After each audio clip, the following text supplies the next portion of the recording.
कहना चाह रहे हो बेटा? खुदा के लिए कोई बुरी खबर मत सुनाना भी। मसले तो कभी खत्म होंगे ही नहीं। ऊपर से उस लड़की को तुम नर्स के तौर पर घर ले आए हो। मुझे नहीं मालूम तुम क्या सोच रहे हो, लेकिन उम्मीद है अच्छा ही होगा। नहीं दादी जान, हरगिज ऐसी कोई बात नहीं। मसला तो कुछ और ही है।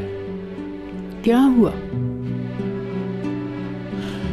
दादी जान, क्या एमने आंटी ने आपसे हशमत दादा के मुताल्लिक कोई बात की है?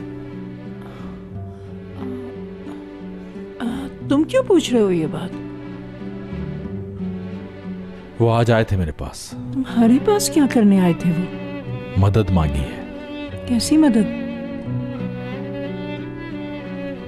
अपने मरने से पहले के सारे काम लिखे हैं उसमें।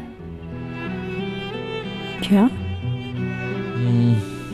कुछ पता नहीं चल रहा, शायद वो बीमार हैं। उस दिन जब मैं तुम्हारी माँ को देखने गई थी, मैंने उन्हें अस्पताल में देखा था। तुम्हें लगता है वो बीमार है? कुछ पता नहीं, लेकिन उन्होंने सब कुछ खुद लिखा है।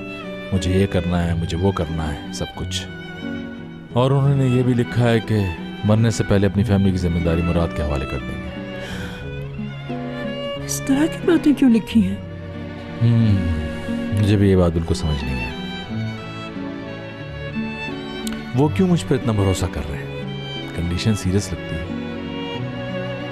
समझ में नहीं आ रहा। अगर उन्हें फोन करें तो बताएंगे, तो वो तब भी नहीं।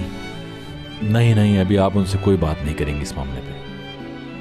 बल्कि आप किसी से भी कुछ नहीं कहेंगे जब तक मैं सब कुछ मालूम ना कर लूं। ठीक है दादी जान, मैं जरा चेंज कर लूं, फिर मुझे हॉस्पिटल जाना होगा, डॉक्टर से बात करनी है अम्मी के बारे में। परेशान मत हो, सब ठीक हो जाएगा।